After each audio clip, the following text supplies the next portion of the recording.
Since you guys already started, We just introduced brand, employer brand. ourselves. Yeah. Brilliant, brilliant. This group was the most active group in this room in the morning when I walked in. And automatically I went up to the group and I found out that I'm the moderator for this group. This is the power of brand. How is this the power of brand? I'm talking about magnetism, I'm talking about activity. So we're going to listen to our esteemed panelists. We've taken up the acronym BRAND, B-R-A-N-D, where B would be for building people or building a growth path for people. That's B. R is about recruitment. How does recruitment, retention strategies, rewards, recognitions fall out for employer branding? Any of these play a role there? A would be about aligning values and culture. So, N is for something new. We've got all these things. But can there be newer ways? The world is changing. So can we change our approach? Can we have newer ways of employer branding? And D is diversity and inclusion. We have 5 letters in brand, but we have 4 panelists. So we will just do BRAN, and the D, since we are so diverse and since we are so inclusive, we'll all give some views on that. Okay? So let's take it up very, very quickly, please. Just on the topic, rather than trying to frame a question to narrow down the topic, I would say let's take up each one, and we start with B. Who would like to speak on building a growth path for the employees as a result of connected with employer branding? Who would like to take that up, please? Saswati means eternal. That's her name. And what I loved about her was her eternal pledge to idealistic values. This is what we understood when we were interacting. Go ahead, Sharma, please. That happens when you sit across and talk to a guru like him. Like you unravel all your secrets. So, okay, I'll stick to the topic in the interest of time. I see the half the room has emptied after Srimati Vineeta Gandhi has spoken, and half the people have got their awards also. Having said that, people who are here, we are for you, and we would appreciate you giving us the time and attention and questions as well.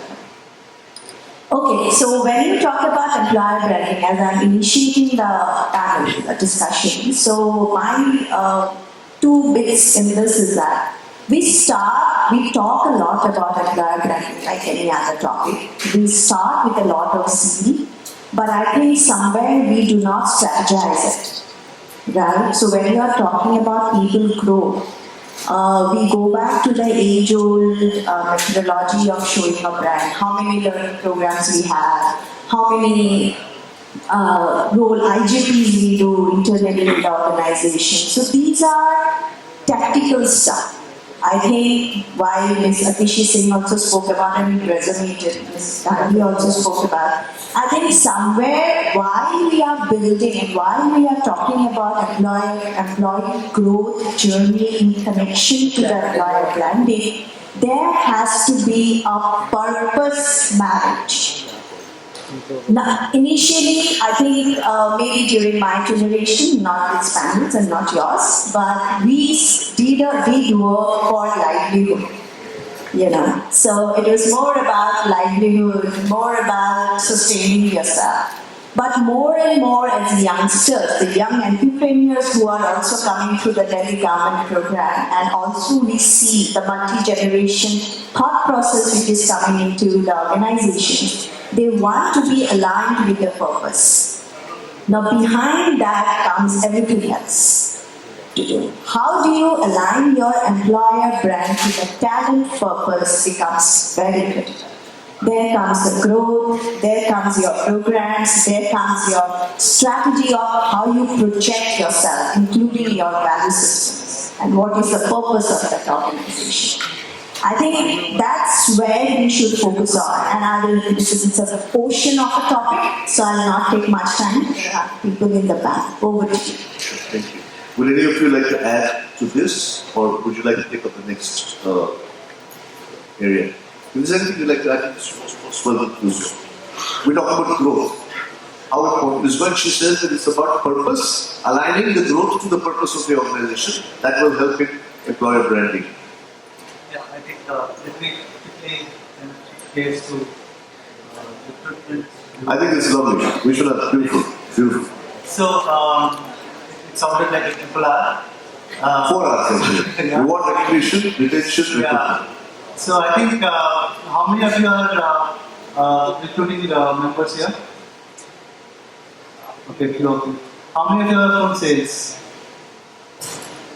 So if you talk to these two set of people, you will see that they actually like the job that they do, even though it is very painful or whatever. So that's the passion, right? So whatever that is. Right? So recruitment is a passion. Actually, we talk about recruitment. So I think one side we are trying to talk about hiring, and the other side if you have a leaking bucket, it doesn't make any little sense. So I think branding and other portions that you mentioned plays an important role here.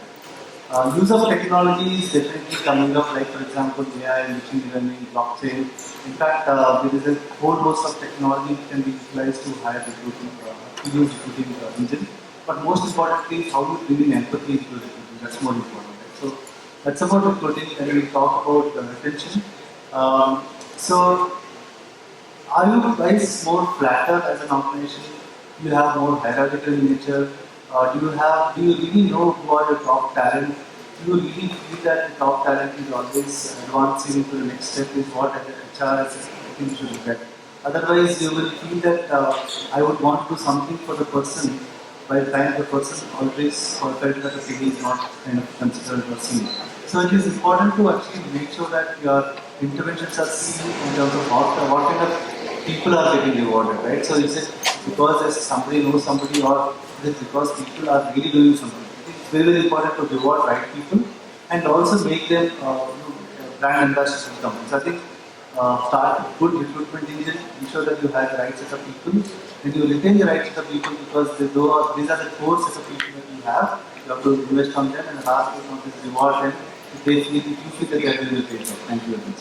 Brilliant. So much covered in such a short time. We'll summarize it later. Thank you so much. Thank you very, very much. Amit, what would you say about aligning values to aligning the team, the culture or values? Sure. So one of the foremost things which I always propagate that values when we talk about in an organization, that's not something which has to be just put on a poster on the PPT because then it's of no use. You have to see it in practice, you have to see it in the ways of working, you have to see it in coming alive in all the things. Values are the bedrock of any organization. But important thing to understand is it a core value or it is just an espoused value? You have to move as an employer brand or as an organization to move from what is espoused, which is like a feel-good piece, to what is very relevant to the organization and then start doing things around it. For example, if I'm saying one of my values is customer success, then are my internal systems, policies aligned towards customer success? Is my reward and recognition aligned towards customer success or not? If let's say change is my value, then are we creating enough fuzz and flux in the system for people to deal with the change and also deal with the entire magnitude which comes with the change? So that's an important element that at a basic level, at a foundation level, that has to be done, and that has to be shown by the leaders themselves, and that's how to also percolate.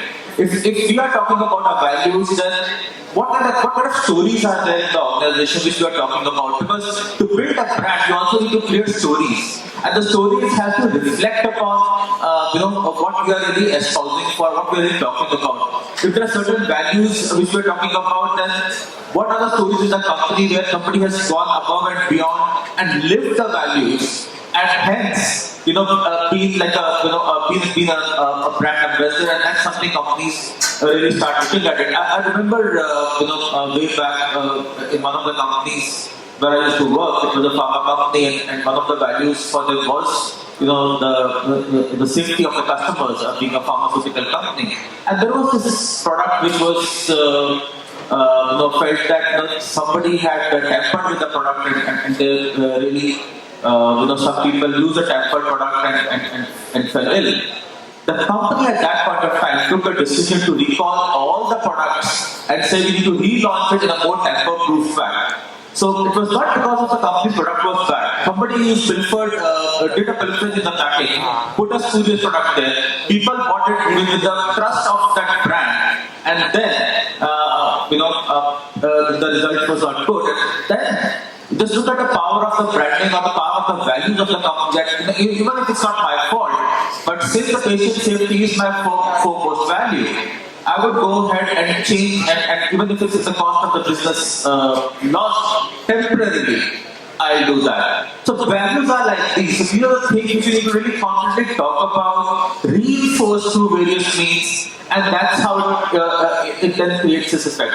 The other important piece is that the organizational brand and employer brand are not very different from each other. You can't say that my organizational brand is sense and simplicity, and internally you have processes which are the most complex processes in the system. So again, that alignment is also equally critical. That what you stand for gets reflected in all your people processes, because that will then create that employer brand, which will be in sync with the larger organizational brand, and then will an alignment of values, of culture, and hence people will experience what they are seeing. And that's the most critical part. The experience has to be important. Everybody has to experience that value. Everybody has to experience that power of that brand. And that's what will really take it ahead. Brilliant. Absolutely brilliant. Thank you so much, Vineeta. Vineeta, and newer ways for employer branding, please. Absolutely. So I think when we talk about the newness or what's really new as far as employee brand is concerned, to me, this is my individual opinion, the organizations have actually gone through a radical set of transformation. The way their mindset or their overall operating model, or for the way they actually are trying to pitch into the market, into market penetration, everything has changed. And because business has evolved, it's become more digital, there is also a need for organizations to take a pause and reimagine their employer brand strategy per se. And it means actually everything right from the way you are reinventing and transforming your leadership, to about reinventing and reimagining your culture, to about even from an HR perspective, disrupting your HR practices and making it really true to what the organizations will reach out to employers, customers, as well as stakeholders for that matter. And if I come back to what you're saying in terms of what exactly is new, to me, I'm going to restrict it to three. The first one is absolutely bringing in a very humane angle to your overall employer brand. Because the pandemic, the way it has really evolved and touched people is that it becomes life before work for people.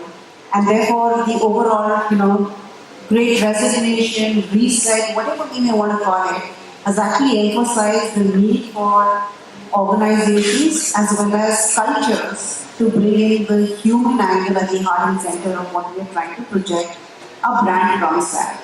So that's the first thing that comes to my mind. The second one is digital.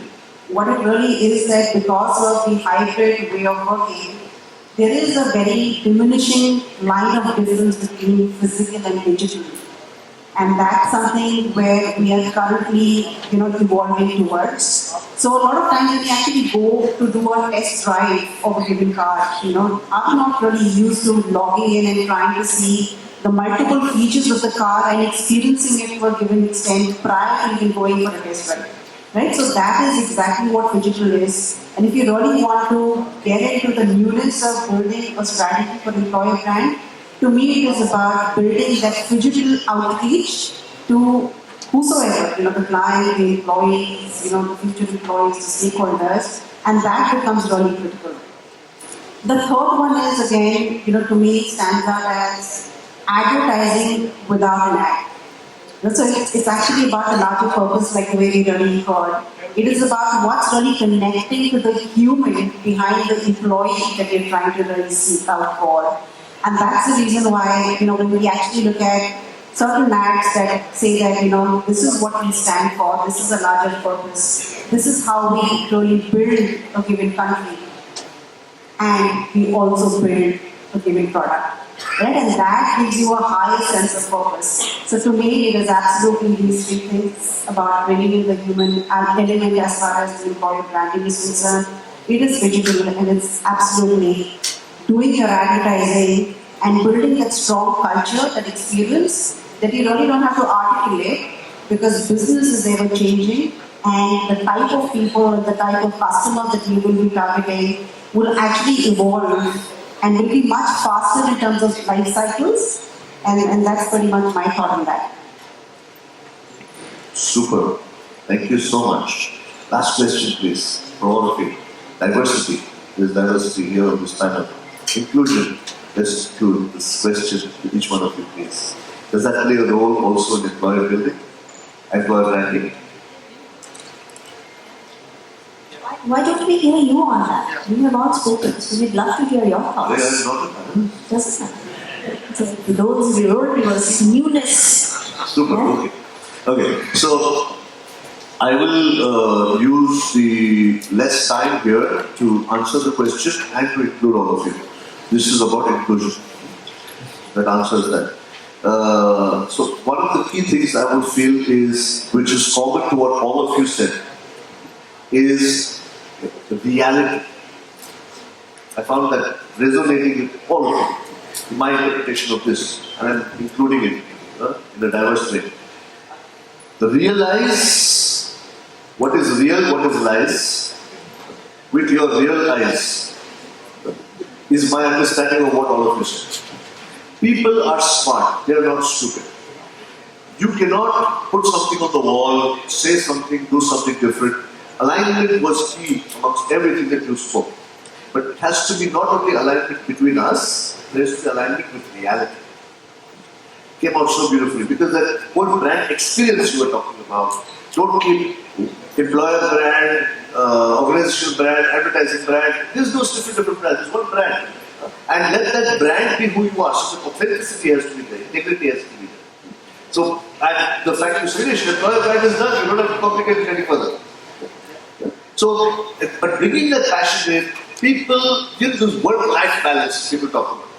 So what is it? Work is not life? Obviously. Oh no, it's Monday, thank God it's Friday. What is this? This means that it is so terrible to be at work that you're waiting for that. Can we not bring in that reality of enjoyment and happiness and authenticity into our day-to-day work? That is inclusion. And we do it by celebrating some Vasudeva Kutam, celebrating the diversity which is within the organization, where we say it is not your gender, it is not your politics, it is your competence that will determine that fairness you are talking about, Vishwanadh. It is not only what is real, but it has to be perceived as being real. So taking the extra time to be human, to care for people, to explain to them and show that you care, the empathy part of it. So I think the last question was answered by all of you. That is perfectly up. One last thing I'd like to quickly please, I know time is up, but you guys are, there's a wealth of power in what each one of you said. Just one question please. What if the reality is something, but you find, or the words on the board are very idealistic, but when you find that you need to make some changes, how would you handle that within your organization? In terms of the espoused values and the practical lived values. And if they're finding a difference in that, how would you handle that as a practical challenge in your organization? We take that. So, first and foremost, we need to understand that nothing called a wrong value or a right value, positive and negative values are there. And the larger context in the business is what is required to be successful in the business in whatever way the organization wants to run the business. So that's the context. So you have to evaluate from that. Sometimes what happens is espoused values are those nice sounding words, but what it takes to be successful is something else. And that's where you see that differentiation. The best way to do is understand what you want to do and be honest about that value. That's it. If you don't think that you need to focus on, let's say, change. I'm not giving you an example because you are in a business where you have to do things repeatedly the same way. You can't move away from some certain processes. It's a very tight line, straight line organization in terms of the way it's working. Then don't call it as your value. Focus on your process as a value probably. So align with what you are doing in your business and what makes sense for your business. That's the only way it will succeed. Otherwise, there will be two words will always remain and people will always be confused what really is happening. Brilliant. So your one word answer would be relevance. Brilliant. There's one more thing I would like to add to that piece from what you said, Vishwanadh, just to answer this. It's not just the relevance, but we don't want to go against what is written on the board. So maybe in our way of communicating change. Say, okay, change maybe in your behavior. Or keep something as an aspirational value, but let's focus on this value for now. So that way what is said remains, but what is focused on could be based on the need of the business. So I think what you want to communicate versus what you're communicating to an alignment, I think you are half the problem. Brilliant. Thank you so Second much. thing is, we talked about a new concept called the decision velocity. I'm sure you should read it about it. Amazing concept. There are times when organizations take certain time to take some decisions, and that becomes a pattern, right? And you are actually creating the pattern in the organization, and you are becoming the bottleneck, right? So you have to break. As a leader, you have to break the barrier so that the decisions are taken faster. We know data is important, we know analytics is important, but certain decisions can be really easy, right? So just because the organization has this culture of waiting for an email for 3 days and responding to the email of 3 days, it will not work in the new condition that you are working in. I think they wanted instant information, instant knowledge, instant gratification. I think feedback. So I think, I'm going to multi-generation workforce, I'm just debating, but I think that we need to be what they want, right? And I'm sure we have to have our own ways of doing things, but I think we need to also hear them. And there, everything comes into Yes, please. So, the time is up and it's stressing me out, but just to put it in front of me. Don't look at it. Just to add one line here. So, what I feel, organizations most cases put up values which they want to display. Usually, the disconnect is not very high. Okay, so these are organizations we are talking about. Right? So it's not usually, there's not a huge disconnect. That is first. Secondly, what happens is sometimes some values take precedence. Let me give you an example. During COVID, I was part of Samsung Group, I was in jail. The value of collaboration took precedence. Right? You need to collaborate in terms of business and empathy and all came in terms of individuals, but in terms of overall business, we needed to collaborate. In that, what we did was, we created forums, and this is an example, we created forums where every morning and every evening we came together, all the critical roles came together, and the analogy which was given was that this is King Arthur's round table. There is no CEO, there is no COO, there is no junior, senior, nothing. It's a round table, and if you read, King Arthur had done it strategically to ensure that all his dukes and knights got the same kind of importance. And that's where decisions were taken. We were changing so fast, every day was a new day. The first day, the second day, in between, So that collaboration value came to the top. Empathy came to the top. And maybe because I was part of Samsung, process is always part of the whole thing. Innovation and process is always part of the whole value system. That came a little lower. That doesn't mean we don't embody that. Beautiful. Anything last few words? I would say agility. In one word, I would say agility. So it's, when organizations are going through transformation and the path is not always set, I think it's important for organizations to also course correct. And agility becomes, the driving force behind continuously evolving and changing and getting to where you need to go. To sum up what all of you said, with what you didn't say, I would use the word trust. The more the trust, the greater the speed. And in today's day, speed is most important with agility. Thank you so much, esteemed panelists. You are absolutely brilliant. Thank you for sharing your experience. Thank you.